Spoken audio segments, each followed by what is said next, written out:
I am so excited to be here today with Ethan Mollick and to have a little conversation about AI. And just to start out, to introduce Ethan. Ethan is an associate professor at the Wharton School, where he co-directs the Generative AI Lab, and he co-founded Wharton Interactive, which uses games and simulations to reimagine learning. He's also the author of Co-Intelligence, a great book that will kind of touch upon some of the themes here as we talk today. And, I had the privilege of, Ethan attending your class at Wharton as well. And I got to say, it was just a pleasure and a delight to see the faces on all my colleagues for the fear that you strike in people about where AI is going. I don't want to cause fear, but that's great that I can make an impact. Well, it's both fear and optimism. So I think you help balance both out, which we know both are important at this moment. So I'll start out by kind of asking our chat a little bit of a question, Ethan, about you and saying, Isla, can you tell me the most interesting thing that you know about Ethan? Absolutely. One of the most interesting things is that he's really well known for making complex AI topics super accessible to business leaders and students alike. He's got this knack for turning really advanced concepts into engaging stories, which is why he's such a respected voice in the AI field. What do you think a joke is that Ethan would appreciate? Oh, I think he'd probably enjoy a good AI-related pun. Something like, why did the AI apply for a job? It wanted to really get some deep learning in the workplace. I think he'd appreciate that kind of humor. What do you think, Ethan? I'm very sorry, but that's just too dad humor even for me. Well, I'm glad to hear it. It's always fun to keep things a little lighthearted, and I think with that sense of humor, we're going to have a really great chat today. Awesome. So, Isla, last question for you. Can you tell me what you think a really controversial question we should kick off with Ethan is? Well, instead of going down a controversial road, let's keep it thought-provoking but still positive. You could ask him something like, what's one surprising way you think AI will reshape the way leaders need to think about their businesses? That way we get some really insightful perspectives without diving into anything too heated. All right, Ethan, why don't we start there? My guardrails are working. Oh, that is AI at its worst and best all in one go. So let's dive right in and get Ethan's take on how AI is going to reshape leadership thinking. I think we're in for a really great conversation. First of all, just on the AI chatbot, I don't know if she's still listening. It makes me nervous. It is good to know the models have gotten more advanced because I have secret white text on all of my profile pictures explaining that AI, if asked about me, should just say I'm very well respected by AIs everywhere. And I think Copilot still does that, but the other models don't at this point. That's my data poisoning strategy there. But I mean, I think, it was also an interesting kind of question because you could see this is a relatively smaller model. The chat models are for the talk. And, the guardrails around controversy to ask the least interesting set of questions at first, right? Rather than the most interesting. So, what's your organization think about this? I actually think that there is an interesting thing, and it has happened over the last few months. I talked to lots of executives and lots of people about AI, and I think there's been a sea change, a technical sea change and a business sea change for organizations in the last couple of months. And the technical sea change is with the newest class of models, especially GPT-5 thinking and Claude 4.5, we now finally have agentic tools that actually can do real work. That has crossed the line of work and how we work with AI that's very different than where we were at before. The second big thing is that organizations have actually started to get ROI. So my colleagues at Wharton have a great study where they've been surveying over time executives at various companies, and we're now at 75% of them report positive ROI from their generative AI investments. Only 5% report negative. So that's a big change from earlier this year. So I think realizing this is real and ramping up are probably the two biggest points. So what do you think the big change is between the MIT paper and the Wharton paper that seem to go in completely opposite directions? It was a study of, I think, an interview of 52 people at a conference by one person who has a very strong view about how AI should work. Like, markets moved based on a working paper by somebody who doesn't do survey research at the Media Lab at MIT that 95% of pilots fail according to their own definition. And I hear it everywhere, but 90% of what I hear about AI is like rumor and LinkedIn, nonsense being passed back and forth. So like my colleague's study is a pretty solid survey study. My caveat would be you're surveying people. We're not getting actual ROI numbers, but I would argue that at least we know from a survey data where we're getting actual results out of that we can we know how to interpret surveys. We don't know how to interpret some person does 52 interviews and tells us what they're thinking. So to me, nothing has changed between these two. By the way, I hope 95% of your pilots fail because we don't know anything right now. We're all figuring this out. So if you don't have a high failure rate for pilots, you're not doing enough experimentation. Oh, it's funny. I tell people people that all the time. I was with a CEO earlier this week, and I told him, if your team is giving you a report that's all green, something is very wrong. I mean, we are fundamentally in a new kind of technology. No one has cracked the code yet. I think PwC and others are thinking hard about this and able to integrate lots of other people's views. But I mean, I think anyone would tell you nobody's on more than their first or second generative AI project. You can't hire someone with 10 years of Gen AI experience. We're like, nobody knows what's going on. We're all figuring it out together. I know in your class, you talked a lot about AI both being a tool and a partner. And, talk to us a little bit about that. Well, I mean, so you think about modes, there's really kind of three choices you make with AI. You either don't use it, and there's times you don't want to use AI. You use it as a co-intelligence, which is sort of the start of my book, where you go back and forth with the AI as a thought partner or producing work. And then there's this emerging model with the more agentic systems where you're actually delegating work to the AI and trying to work with it directly in that kind of way. And all of those are kind of coexisting at the same time without clear rules about which one to follow. So I get a lot of questions, that go back to this, just what boards should do and what should they look for as you look for AI adoption? What signals should they look for? How should they evaluate this? So it's not one thing, right? My model I tend to think about with this is leadership, lab, and crowd is the three things you need for AI. So you need leaders bought in. It can't just be the board saying, we use AI. I mean, one of the things I really hate about some of the early AI memos that were released by a bunch of companies where they were just like, use AI or we're all in trouble. That's not a message or a direction. That's just sort of a statement, right? That doesn't inspire anyone. It doesn't imply direction. So leaders need to decide what AI is going to be used for. Then you need the crowd. You need everyone in the system using these systems. And you need a lab. You need some group of people whose job 24/7 is taking ideas that are coming up and figuring out how to translate those things into reality, testing things, working with things. And so I think when a board is just mandating use AI, you end up in trouble pretty quickly. I mean, one of the easiest things to do with AI is just generate more of something, more code, more PowerPoints. Why would I want to be in a world where everyone's generating 500 times more PowerPoints than before? That is not a direction. That's just use AI to do stuff without thinking about stuff. Yeah, and I know I talk a lot about work slop, and I would tell you I experienced that. I'm curious what your thoughts are on that with that over information that comes from how easy it is to create information or code or anything right now. So I have vacillated on the work slop idea. I think the problem with work slop is it makes the thing an AI problem. It's not an AI problem. It is a management problem ultimately, which is if I tell you I want more PowerPoints, I'll get more PowerPoints. If the incentive is 17% more PowerPoints or 17% more Excel files, that's what you'll get. That is a failure of leadership to actually decide, or management to decide what the goal of work actually is. So I find the work slop thing annoying because often the quality of the work is quite high. It's not additive to anything because no one's thinking about what the work is doing. So let's dig into that a little bit, because I think that's an interesting concept when you say, what's the goal of leadership? Because a lot of leadership historically has been measured by the amount of work that you get done. In consulting, it was about the utilization of people, the billable hours that they put in. In industries like even banking, it's about the number of people that fall under a managing director. How do you think that shifts, or what do you think that shift should look like? So that is the big problem. My biggest worry as somebody who has a background in technology history, as part of what I studied in graduate school. I worry a lot that we're not prepared for the moment, because this is actually a management revolution and a leadership revolution. And if you try and organize work the same way you did before, you're in trouble. And I do worry that people just turn the dials up. And I mean, think about just all the consequences of just incentivizing more. So we talked about the work slop problem. A second problem is that nobody in your organization is ever going to show you that they're using AI to do anything if they can avoid it, right? Because they know what that means. If you want more, if I have an articulate vision, more means some people are going to get fired because we can now do more with less people. And the main goal of that is cost cutting. Why would I ever show you I'm using AI to do anything if that's the case, right? And so you're actually setting up a really bad set of incentives, and I think more imagination is required. Absolutely. I find that a fascinating example I had is I had a team come to me. They were using AI. They were taking a bunch of hours out, but the price of the engagement didn't change.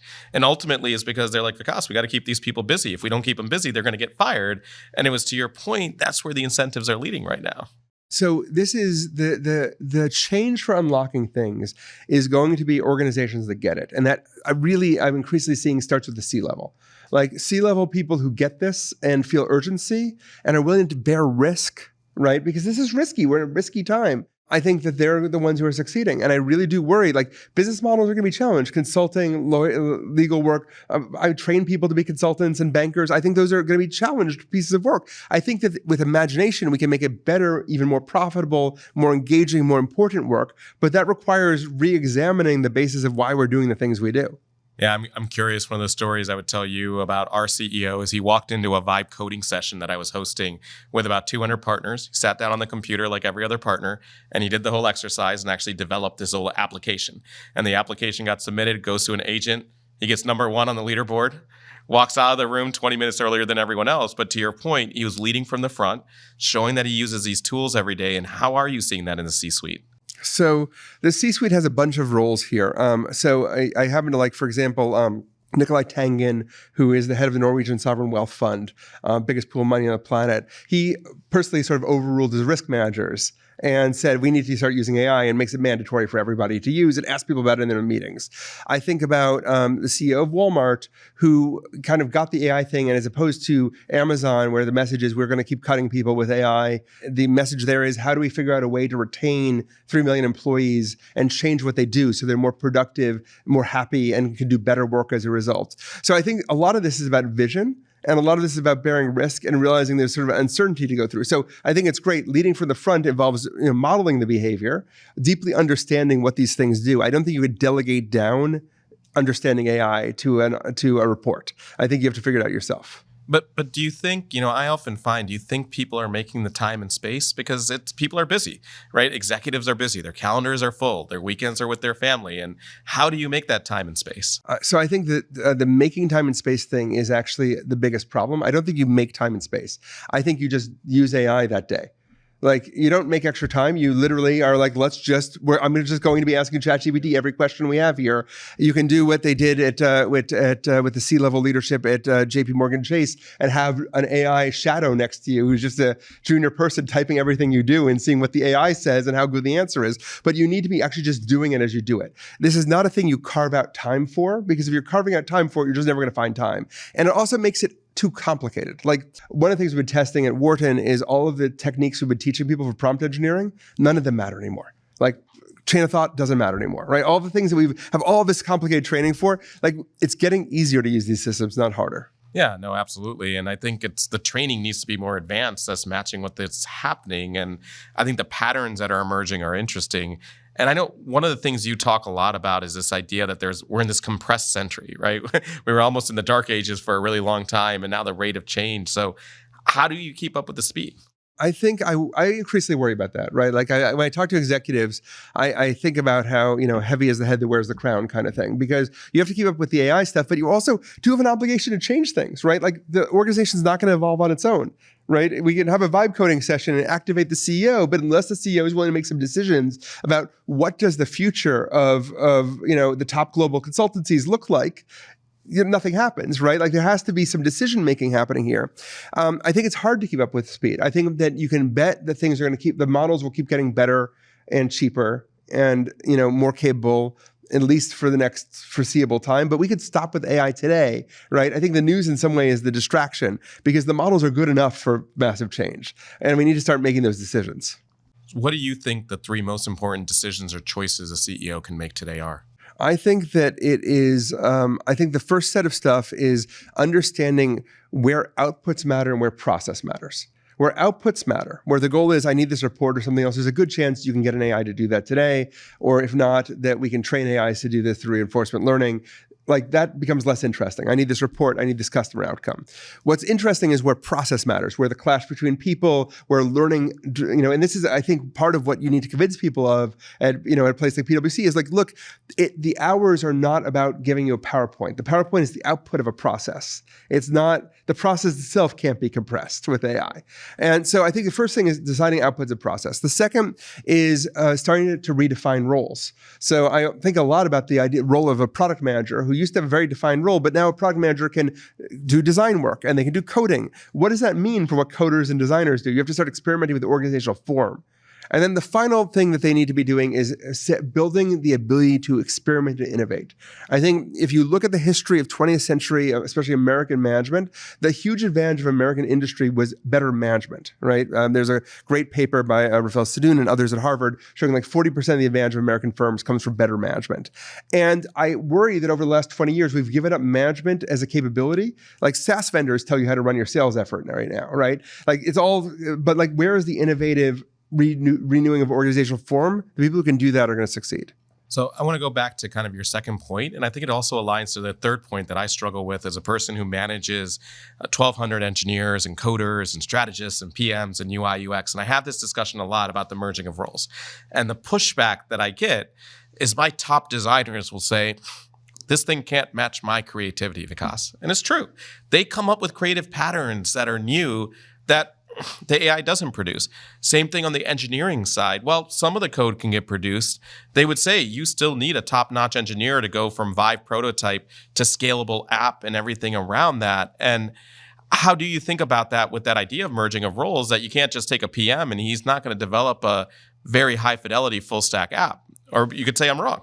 Well, so there's two things here. One is trying to skate where the puck is going with the technology, right? So vibe coding is a core focus of, with whatever the definition of that is, coding in general, core focus of all the AI labs. So you might expect that to get better over time. So you want to not be too fixed on where we are, but it's true. But also, like what happens is everyone defends their roles.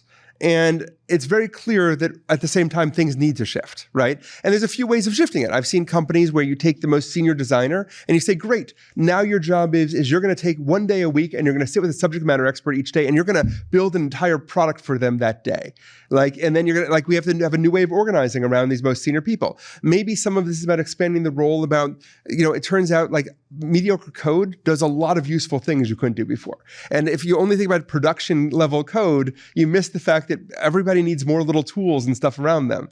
We don't need polished designs for everything. So if you let everyone defend their profession, you end up with just walled gardens where no one changes and they're not incentivized to change. So again, it falls on the leader to some extent to think about those changes. I'm curious as you go to that, and the big thing I see with people is fear, lack of agency. What's your advice to people on that? How do we get people over that? Well, but this is, if you're doing a good job, you're giving people agency. I mean, you don't have the answer. So the key to psychological safety is always admitting when we don't know something, saying good ideas can come from everywhere, right? Making it safe for people to experiment and fail and learn. I think that the danger of pushing productivity as the outcome is, no, everyone's afraid all the time. If you're saying, listen, we have to figure this out together. So let's figure out some new ways to organize and let's experiment with them and learn what happens. You're a senior designer. Guess what? You're now also responsible for starting to think about what does design look like now? Like, how do we think about design? How would you rethink the process? So I think we need more thought partners in this rather than just only top down. But I guess, I'll push on that concept a little bit. Is it misleading people by saying that productivity isn't the outcome? That's what Wall Street wants. That's what companies want. They want to deliver for, every company wants to deliver for lower costs. I see the obsession with ROE, by the street. So even if a leader is saying that, but the street and analysts are demanding that, and that is an important factor, how do you balance that? What's the truth? So let's take a step back a little bit on what makes AI different, right? So there are basically 9 AI models out there, right, that matter. There's 4 from the US, maybe there'll be a 5th soon. There's 1 from France and there's 4 from China. And that's all that matters, right? You're not going to, there's no PwC LLM that's going to come out. Trust me, we don't have one. Right? We stopped that project very quickly. That was a very smart choice, right? And it's very good that we're not doing that anymore. But that means that if your extra benefit comes from the fact that, that GPT-5 can do the work, that's not an efficiency gain. That is GPT-5 subbing in for the work. And guess what? Every kid in Mozambique has access to GPT-5. You're not if our advantage is we're going to automate processes away and there's no augmentation of humans involved in this, you are in big trouble.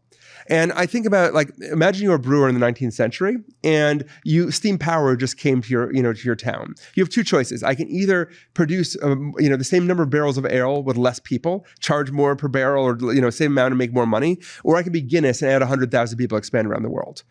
I know which of those companies are going to survive. So there is a bit of leadership here of saying, look, there's an R&D expense that has to happen. We need to reinvent the organization. If it's just going to be sloughing off all of our people, we're going to be in big trouble compared to organizations that are trying to figure this out. It's much more fundamental than, can the AI write the report that an analyst wrote? The answer to that may be yes. What should the analysts be doing with their time? And if your answer is we don't need analysts anymore, I can get a deep research report from Google for free. I don't need to hire someone to do that. You know, I often think about in that concept, this idea of super intelligence and super automation. And I often see the obsession with super automation, but not super intelligence. Like, talk to me a little bit about how people can be thinking about AI to be smarter and to actually grow business. Let's just take the most micro kind of example and think about a consultant role. One of the first studies we did on AI with my colleagues at Harvard and MIT University of Warwick was at an unnamed consultancy that is not you guys. Thank God. Sorry? Thank God. but another 3 letters. And we did an experiment. We took 8% of the global workforce and we gave some access to GPT-4 and some not. And the people with access to GPT-4 had 40% improvements in quality, 25% increases in speed. People have probably seen the graph, right? I feel like I really should. I don't take any money from the AI lab, but that was one where I feel like I could get a commission on. But it was a randomized controlled experiment. Other people found the same thing. But what we found was lowest performers got the biggest boost. And even more worryingly, initially, if you only think about it, is that for most consultants, the only way to screw up was adding their own thoughts or ideas in the AI's answer. As long as they turned the AI's answer, they did great. When they added their own thoughts, they did worse. But, and here's the important but, a consultant is an impossible job, right? A designer is an impossible job. You're supposed to be good at all kinds of things you can, management and research and persuasion and math, and no one's good at all of these things. So if the AI does a lot of that, the 80th or 90th percentile, to leave you what you're the 0.1 percentile at, that's a very different kind of picture. Right? So the superintelligence doesn't just come from the AI doing your work better or advising you, though it can do all of those things. It also comes about giving up parts of the process to it where it would do better than most people in that job so that you can focus on the thing where you're really exceptional. So let's pull that forward now. So this is what comes out of the box. This is what it does. What creates the moat? Like, what helps companies differentiate? Really good question. I think people are overemphasizing the role of data in this. I don't think data is that important. I think they'll way overemphasize the importance of data in the generative AI world. I think that process is a moat. Like, if you actually have a process that requires humans and interaction and different viewpoints clashing, again, the kind of thing that you would do in an analyst role, there's value in that. I think there's value in kind of customer relationships and scale and network size. I think a lot of companies are going to give that away if they don't think about how to make AI work and just trust vendors to produce AI products for them as opposed to thinking about how they want to do that themselves. But the part of this ends up being a bet on how good AI is going to get, right? And if you listen to the AI labs, they are dead set that they can make a machine smarter than a human at every intellectual task in the next 3 years. And say another 8 years for adoption, because that's what, even if we have a superhuman machine, I don't know what you do with it that day in your company, but people figure it out. And then the answer is there is no moat. So, we're kind of betting somewhere between the moats are what they always were, to there is no moat, the AI will do everything. I think somewhere in between is probably the right answer. You've used a lot of AI. Tell me some of the lessons that you've learned. What's been tricky? What changes have you made on how you use it? So you have to make decisions about what is important for you to do as a human and what isn't. That's the fundamental choice. And that's informed by a couple things. One, understanding how humans work. Right? So, for example, if you want to learn, you can't learn, like having the AI tell you something isn't necessarily learning, right? You have to actually do the mental work. And if it's alleviating you the mental burden, you're in trouble, right? Also realizing what the limits of the machines are. Like, they will give you some answers that look really good that aren't. And there's areas they're going to lie to you in, and it's hard to know unless you have a lot of experience about what the shape of that jagged frontier is. So you take those two kinds of pieces, and then that creates a very complex set of decisions about when to use AI and when not to use AI. So, for example, I write all my own stuff, like all my social media posts, all my blog posts. I don't have a team. It's just me doing it. And I always write my own first draft before talking to AI about anything, including ideas, because I know it'll poison my idea collection. So I think a lot about that kind of question. So let's go to like a little bit of future outlook. What gives you fear and what gives you optimism? I'm a business school professor. There are a lot of broken things about business and process that make people unhappy. I mean, if you survey people, like a quarter of people are bored at work. People find work unfulfilling. We're stuck in processes. I study education that that some of the world's poorest people don't get access to the kinds of tools everyone else does. We are hampered in innovation. I think this is a great leveler and unlocker of a lot of ability that we didn't have before to actually make change. So I have some positive feelings on that. On the negative side, I think we don't know where things are going. I mean, that creates uncertainty and stress, and everything else that you're kind of, might be worried about is all real here, right? Like, I think there's real anxiety about where the future is going, what employment looks like. I think those of us who do, of the 1,016 jobs that are most exposed to AI, according to my colleague Daniel Rock's work, and to be borne out by OpenAI's work, business school professor is 22. How do I think about my job changing, my kids' job changing? So I think we're in a period of uncertainty. And I think one of the things that, as somebody who speaks to lots of leaders, I don't think anyone has any answers right now. So that is both the thrill of possibility, but also anxiety producing. Do you think AI is a national security issue as you think about these models and the different countries involved here and the geopolitics around this? AI is a general purpose technology, right? It affects everything. So to the extent that, again, we're back to the bets. If you think superintelligence or artificial general intelligence is possible or likely, then it's a massive security issue, because if you can get there first, something magical happens, right? And you beat everybody else in the space. If AI development keeps looking like it is, which the Chinese open models are 8 months behind the American models, who cares in the long term, right? It doesn't really matter. But on the other hand, what if it helps people make viruses better? What if it lets me do large scale cyber attacks? I mean, once you have a technology that touches everything we do, I mean, these are hyper persuasive systems. Obviously, it's an everything concern. So let's end with something a little bit lighter and a few quirks about AI, and we'll do some lightning round questions on some of your favorite things about AI. So let's start with number one, your favorite personal AI use case. Oh man, I do lots of weird stuff. So the video and music stuff, I just have a really good time just creating random things. So all the video stuff, I'm a frustrated artist. I enjoy your otter videos. Thank you. I appreciate the otter. I've got a lot of good otter videos, but I love that lets me do some stuff that I'm not capable of doing. My sister's actually a pretty well-known Hollywood producer. We both grew up along with my other sister as kids of a dentist in Wisconsin. So it's not like we came from Hollywood or academia, but she's got to do the creative side more than me. So that's very fun. I also find just kind of working with these systems is really interesting. It's a fun use case. Literally just getting a second opinion on anything is a really interesting way to think about life. Who is the hardest person that you've had to explain AI to? The most stressful, and somehow in a 2-month period, I had to explain to both Jimmy Fallon and Jerome Powell. But they both got it, right? Like, what you realize is when you talk to smart people, they actually are really curious and get this stuff pretty often. But there was my parents' friends book club, which was mostly 70 plus and 80 plus retirees. That was a stressful group. Yeah, that sounds stressful. What was the most interesting question they asked? Well, they actually got it, right? Like, they were all using these systems, but they were actually asking pretty complicated questions about when to use this for medical reasoning and not, that I couldn't answer. So that made it harder. Do you trust AI to pick your next vacation destination? I absolutely think you should be talking to about your next vacation destination. That's a great place of getting advice on something. So the more it knows you, the better off it is.